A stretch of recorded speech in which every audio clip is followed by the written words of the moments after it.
Okay, perfect. So, first of all, good evening, everybody. Hope you're doing well. My name is Victoria Pikowska, and I'm the founder of Victory Art. And today we're going to have this seminar together. Before we start, I would like to tell you a few things about us, a few things about the seminars we're currently doing, and at the same time, what we're going to be talking about today, and at the same time, what we're going to discuss in the upcoming few weeks. So first of all, welcome to our second seminar. I would love to say that these seminars are going to take place until the 22nd of December. This edition of seminars has in total 20 seminars. This is the second one, so we're still having 18 to go. And it is very important to say that these seminars are co-funded by European Union, and we're going to collaborate on these seminars with GJW Gallery, which is located in Poland, and it is actually a law company which has great experience with different strategies and as well for artists. So in case you are an artist who needs help with law, or who needs consultancy in this field, do not hesitate to let us know, to actually contact our curator at curator@victoryart.eu for consultancies with them. However, let's jump to today's seminar. First of all, my name is Victoria Pikowska. I'm the founder of Victory Art, and today we're going to discuss everything about tech and art in tech. Before we start, I would love to ask you to be mindful of others when they're speaking. Keep your microphones off until Q&A. If you have some questions, do not hesitate to write it down in the chat, and mainly have a great time. A little bit about us, about Victory Art. We're a company which is helping talented artists from Central and Eastern Europe to come to the global art world. We are working with talented artists from 12 countries. Currently, we're working with 120 artists, and we help them with different things to support them on their way to their dream art career. As I already mentioned, today we're going to talk about how technology influenced the market. And in the upcoming few weeks, we're going to as well discuss sustainability in art, which is a very hot topic. So I definitely suggest you to join us during the seminar. And on the 27th of September, our partner from Poland, GJW Gallery, is going to join us on the seminar about law in art. However, let's jump to today's topic. And as I mentioned, we're going to discuss about technology and art market and its benefits. We're going to dive a little bit into history of art and technology, the importance of technology and the technology that is currently used. So let's jump into history of art and technology. The first dates, or like the first mentions about tech in art we were able to see actually in 60s, in the 20th century. And in terms of more visual art and implementing digital art in the in the art world. So the first term of digital art was actually used in the 80s when computer engineering devised and paint programs, which was used by artist Harold Cohen. By that time, we could see as well development of different art movements at the same time, but we're gonna get to it a little bit later. So, in terms of history of art and technology, there are different things we can look at. So it is a lot about how the art is viewed, how the art is shared, consumed, and in general, it is about constant transformation of the art industry in order to make the art more accessible, more up to current terms, not outdated, and really just become much more closer to nowadays perceiver. It is It is well known that nowadays we all have smartphones, and of course, if art industry is not getting closer to normal audience, it is quite complicated to really be relevant. In terms of people who started creating the first popular and well-known digital art was Andy Warhol, who started using advertisement and actually computer systems and different programs in order to create his art. And all of this happened around 1985, but his digital works were quite forgotten until 2014. And when we're thinking about this, we can actually see how relatively irrelevant digital art was until recent years. In terms of other important aspects of art in technology, it is as well connected with increasing progress of AI technology, AR, VR, 3D, digital art, like very, very different things. I don't know if you are actually aware of this. However, there are multiple systems, AI algorithms, which can nowadays create already art for you.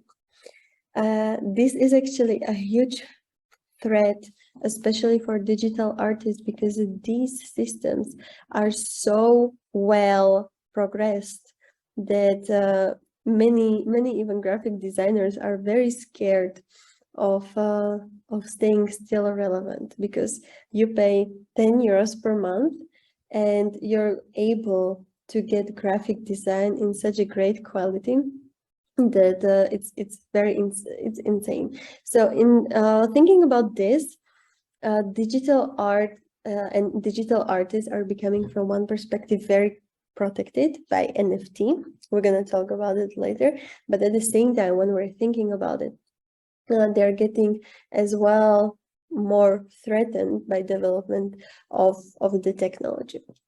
At the same time, there are as well different associations, different institutions, which are very heavily investing into development of art and science, like, for example, STARTS, which is really stimulating collaboration between art, engineering, creativity, and innovation. So even in very developed institutions and very, very traditional institutions, we can see that this trend is there, and it's going to be there for many, many years. Another importance of technology is that this allows people to experience art in a way it was never experienced. I already mentioned it last week, but recently what's becoming very popular is creating kind of like a video 3D experiences from old masters. So recently I was in Paris and I visited the Atelier de Lumière. I cannot speak French, so I think it's something like that. And they made this kind of very interactive experience of Cézanne. And how it looked like, Cézanne and Van Gogh, and how it looked like was that we were locked in a massive room which had like 300 square meters, and they started projecting everywhere, on all the walls there, on the ceiling, on the ground, kind of interactive videos and animations by using actually their original artworks. And this allowed especially younger audience to be more involved in art and feel art in much better way. It makes our life much more fun when we're considering doing this. I would very strongly encourage artists, every artist, to really think about ways how he or she can implement art in their everyday work. At the same time, people are able to directly interact with different kinds of art in museum, even in arts. museum does not really own. So this is becoming very, very great way how to increase awareness about different artists. Well, at the same time, in the beginning of this lesson, I already mentioned that some terms like AI, VR, AR, NFT, and we're gonna go slowly into that. In terms of VR, you might heard of this term already. However, VR in terms of virtual reality can become amazing tool for museums to get even more visitors from all over the world.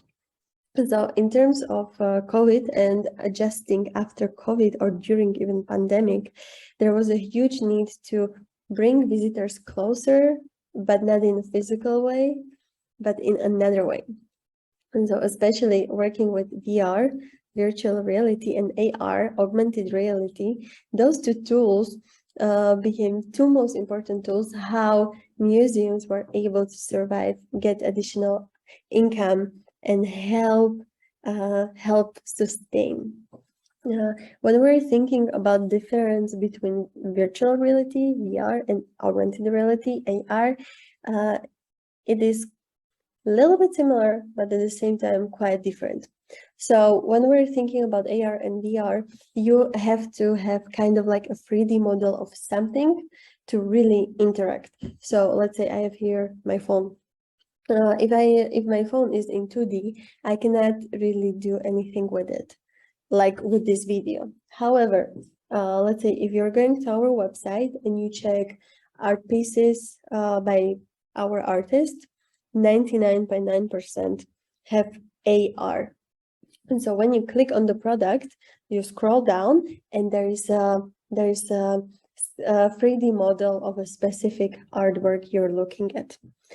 That's 3D. What we're doing with these 3D models is that we actually use them with, like when you're using them with your phone, you're able to click on it and you're able to point to the wall and see them on your wall. And when you're walking around it, you can see them in a 3D way. This is AR, augmented reality, which you can very easily see with your cell phone, or you can see it with your let's say, how is it called? Oh, I forgot the word. With your tablet. Yes, with your tablet. And at the same time, with this 3D model, you can go even further and you can put it in virtual reality. Let's say how we can see right now on this picture in spatial. That's one of the virtual reality worlds where you can implement all these things. And you can literally put glasses on, virtual reality glasses, can be Oculus, can be different virtual reality glasses by Google, and you're able to literally walk around that 3D model and you literally feel like you are in a kind of real world, but at the same time you feel that it's kind of like a game world. It's like it's still, the technology is not completely developed, so you still can feel that, okay, this is not completely real world, but it can become very, very real very quickly. And especially Meta, aka before Facebook, is heavily investing into this technology and especially into Oculus. So if you're a fan of virtual reality, I would definitely suggest you to check Meta and their current vision. In terms of implementing virtual reality, I know that Van Gogh was working on this kind of gallery tour where you could go and see all their works and their whole museum in VR. Vatican City was as well doing it. So nowadays, if you have virtual reality glasses, you can travel all around the world. However, to be honest, if you're an artist who wants to dive into this, I would as well strongly warn you that there are still very few people who are using this technology. In spite of the fact that that people are working with it, people are working on implementation of this. There are still very few people who own virtual reality glasses. So just a small warning. And in terms of augmented reality, I see that people are really getting used to that, and everybody has a cell phone, everybody is using their cell phone. And so this is quite a good first step to implement tech if you're an artist. I was already mentioning something about AR. It is literally having your cell phone, pointing it somewhere, and exploring with your cell phone specific object. As you can see here, these two people actually have virtual reality glasses. However, this object is pretty close to what you can do and how you can see things with AR and VR. As I mentioned already, Victory Art is working with augmented reality. We're having AR models for Android and iOS. So definitely I would suggest you to check it out and to look around with this, especially if you never did it before. It can really bring experience of something what's normal into your own household. In terms of other technology that is being used, or how you can get advantage or take advantage of current tech trends, it is definitely cryptocurrency, and it is definitely NFT. I am 100% sure you heard about NFT, non-fungible token. However, what it means, non-fungible token. So probably you're asking yourself, okay, non-fungible tokens, something with cryptos, something with digital objects or like digital files. What it exactly is? NFT allows you to create a unique version of something in a digital version. This is like the simplest description I can give you. And in terms of NFT, you take a specific digital file, you put them on blockchain, you create a unique certificate for it, and this way you can become a unique owner of a specific file or specific artwork. This is currently having a slight drop after the first hype. However, it's good, because after the drop, we can already predict that there is going to be a little bit more interest, and people will become as well more secure. They will feel more secure to start purchasing NFTs again. Now, let me give you as well a little bit of idea what's happening in NFT market. During 2020, NFT had a huge hype, especially during the pandemic. People used to be at home. They started collecting like different products or different collectibles. Very popular, well, crypto kittens, pixel art, all those like very interesting things, which became very pricey as well. Around, you could easily pay even for apes like 500,000 euros. It became very expensive, and this actually created as well hype around it, where people started putting random things and making NFT out of it. However, market of course saw the low quality, and with all other things as well, the cost of mining and many other facts which influenced perceptions of NFTs in people's minds, NFT a little bit dropped after a very huge initial hype. However, in terms of NFT, it's very important to look at it from long perspective, like really thinking long term, because in NFT can protect artists from their works to be abused or used from someone else. It can really secure copyrights for the artist. So if you're an artist who is especially working with digital art, you're creating music or different things, please consider this. It's very important for you.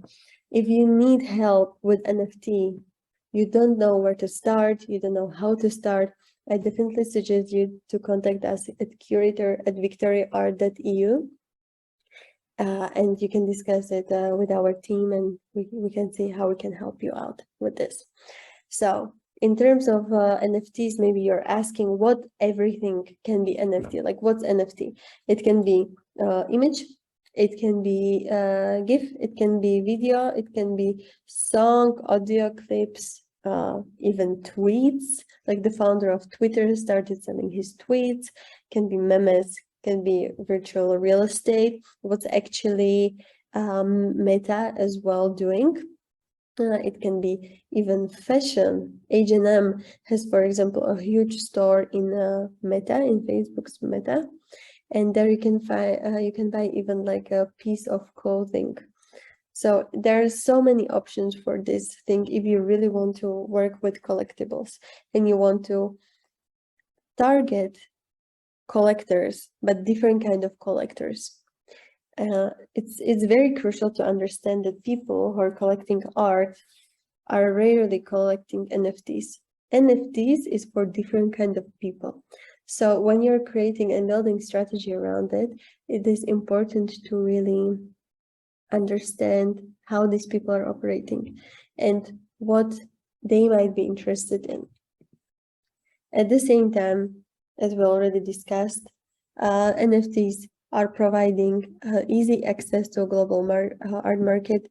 It provides as well a lot of security for artists, not only in a sense that your work will not get lost or abused, but at the same time, if someone resells your work, you're always getting commission, and you know how many times your artwork sold.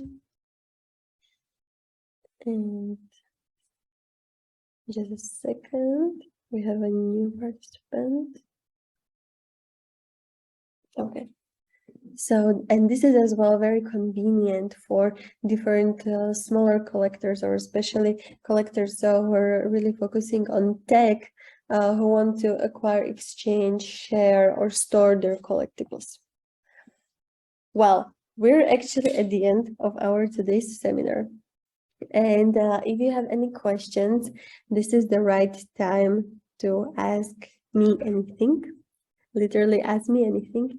And I would love to mention that next week we're going to have another seminar, which is going to take place on the 20th of September, and we're going to talk about sustainability and importance of sustainability in art industry, and especially how artists can transform into being more sustainable. I'm going to repeat it one more time. These seminars are going to take place until the 22nd of December. And these recordings are going to be live and are going to be published a little bit later next year. So if you're missing some seminar, do not hesitate to write us down. We can share with you some content, some valuable content where you can like go through the seminar one more time. And if you are interested in consultancies, definitely do contact our team at curator@victoryart.eu for further help. I would love to say one more time that these seminars are sponsored by European Union and co-funded by European Union, and I'm very excited to see you next week. Have a great day.